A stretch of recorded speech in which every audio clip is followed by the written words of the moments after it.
At the Wright-Patterson Air Force Museum, we're going to be crawling aboard a Douglas C124 Globemaster.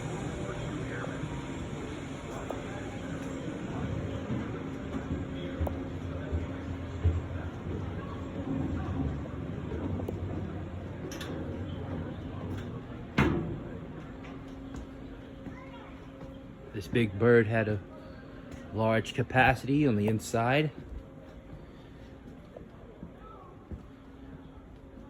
At the time.